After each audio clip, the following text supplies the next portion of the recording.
tough to handle? Well, they have a wide variety. Gap trap, stretch, zone read, kind of everything that you can see in football, they have it. Zone team, man scheme, do they do both? Both. Yeah, kind of everything under the blue moon. Big picture, how much different and better is that offense than what we saw last year?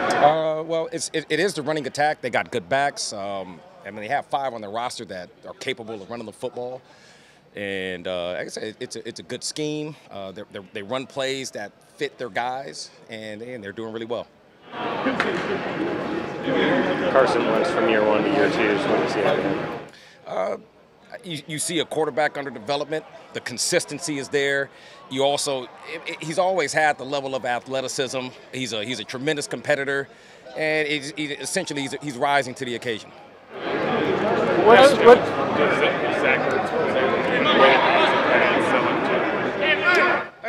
They split him open. They feature him. He and 17 are the essentially the top targeted guys on their team. So you got to know where they are on the field. How has Cliff Avrils' absence affected Michael Bennett, and how well has Bennett played without him? I'm not too sure how much it's affected him. They played 2 completely different positions. Every time Mike is out there, you have to account for him, and that's always been the case for him in particular. So whether Cliff has been out there or not, teams know they have to account for Michael Bennett. How would you evaluate how Quentin Jefferson has done? Say that again? How would you evaluate how Quentin Jefferson has done? I think he's well on his way. We're very pleased with his development. Obviously, again, consistency and opportunity are going to be the next 2 steps for him. You know, he was excited he could finally play a game without a club on his hand. How much did that change what he was able to do? Yeah, and I just got to get used to using his hands consistently. So it's one thing you've been practicing. You've had the club on, and now you've been able to practice with it off. First opportunity with it off. So now and again, you got to grow and learn and make sure, again, it's the level of consistency in regards to using your hands. With Jordan and not being able to do everything up until how does his pass rush skills come back in those moves and things like that? Well, I think he's grown to trust his power. And again, I'm not sure whether or not he's had that power in previous years. He's been a smaller, slender guy. Now that he's put the weight on and now that he has the power in his hands, I think that's been a focal point for him. With Bobby, is this the best you've seen him play? Bobby's been doing phenomenal for us this year and every year that I've been around him. I don't know if there's a particular year that I could point to, but again, I think you're seeing guys essentially rise to the challenge, rise to the occasion, and the more he's played, the more accustomed he's kind of gotten to what we need from him, and the better he's gotten. What's the DB and you think of that interception he had in San Francisco? That's kind of one of the best plays in football that I've seen, and for someone to be able to lock in and kind of just have that feel for the ball, not only to go for the strip, but just to kind of have it suspended in midair and just kind of take it. It's like it all happened, such bang, bang. It's just remarkable. But I think it's a testament to his focus and level of athleticism. You talked about improving his pass props over the offseason. What have you seen there? Yeah. Again, the consistency of where he needs to be on the field and an understanding of how teams are going to try to attack us and then obviously him. You mentioned all the things that the Eagles do well. What's the key to disrupting that rhythm? Stop the run. Stop the run. That's first and foremost. Got to make sure we do a really good job of running with their stretch scheme, not getting cut off on the backside. Got to set great edges, and then we have to fit up their gap trap schemes. Byron Maxwell's had almost 2 full games now with you guys. Just how's he fitting back in, coming back here after being away? Yeah, I think it's been a really good homecoming for him. Again, every time I'm asked about him, again, I'm very pleased that he's here. He fits our system. Obviously, again, he's had tons of success here before in the past, and essentially, for us, it hasn't looked like he's really missed much of a beat. Again, he was out for a couple of weeks, and obviously, again, he's in for us for a couple of weeks, and we can only see him getting better and more in condition. Did he pick up everything you wanted right away, like he never left? Like he never left.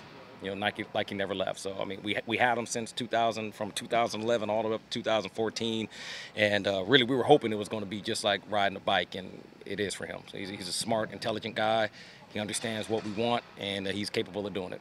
If you took a one over the world view of your defense now that you're running it compared to what Byron was in when he left, when you were his position coach, what's changed? What's the differences? We do what we do. That's it. We do what we do. Do they do anything really unique with Zach Ertz? Do with good tight ends or? No, not really. You can see a little bit of the element of Carolina, and and how they use their tight end with the flex options and things of that nature. So I mean, it's a copycat league. So wherever teams have had successful tight ends, you're kind of seeing that mixed in to what they're doing. So I mean, obviously, again, it's a really good sign for coaching and offense. Is they want to do what works. So what works for this team could easily work for him. They got the same type of athlete and things like that. So again, we have history against it. So we're kind of understand how it's going to end up happening. Without having Cam to kind of take tight ends, I mean, does that make any more of a challenge at all, the scheme in that, or? Well, it's the reason why Bradley McDougald comes here. It's the reason why we trust KJ Wright covering guys in the fashion that we have historically. Coach, you say you need to stop the run. What challenges come with their run game and the multiple backs that they use at times? Well, it's, again, the style of back, the types of runs, and then obviously the quarterback being an element at any given time. So he can keep the ball and run whenever he pleases. Obviously, again, there are different reads that are going to dictate whether or not he does that. But then, again, the change of pace backs between Blunt, between Ajayi, again, 30, 28, and they got a plethora of backs that they kind of use in regards to, again, different styles and what they want. How challenging has this season been for you? You don't have the guys you've had for years and years back there. This isn't a challenge. This isn't a challenge. Like, this is a blessing. So we're able to come in here and do what we love. It's just what we do, and again, and everything isn't going to always go your way. It's a tough sport, so guys can go down with injuries and things like that. But it's coaching. It's why we do what we do. And it's all about developing these guys and giving them the best that we have to offer. So again, when the next man up, it's truly, all right, here we go, man. Next man up, let's go. How happy are you with your tackles, the way that they played this year, Nas, Sheldon, Jaren, and then what can Rodney add to that group too? Yeah, they've gotten better. They've gotten better. JR is going into his second year, so it's kind of the growing pains of a rookie year, and how do you get better going into your second year? You're able to play a little bit faster, you're able to lock in and see run schemes and things of that nature, and then now the level of communication, it starts to elevate. Obviously, again, Sheldon being the first year in our system, again, he's shown the consistency in regards to what we're asking of him. Again, week after week after week. We had him here for maybe a week, and then now he's out there playing his first game. So he's kind of had to learn on the run.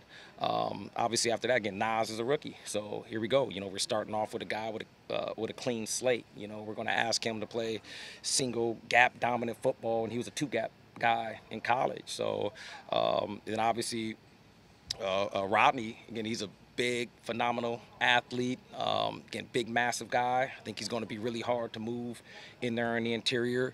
But again, when he's able to get out there and play in live action, we'll see. We'll see from there. But I really think it's a testament to our defensive line coaches. Coach Hurt done a good job of getting these guys into fitting what we want and what we need from them. The comfort with Sheldon sort of having more experience in your defense, how does that show up on film? I think it has over the past few weeks. You're seeing a different level of intensity. You're seeing a different level of execution. Early on, he was getting so close, and now you're starting to see him come on, in essence. And again, we got tons more football to go, so we think he's going to continue to elevate. Anything else? Thank you. All right, thank you guys.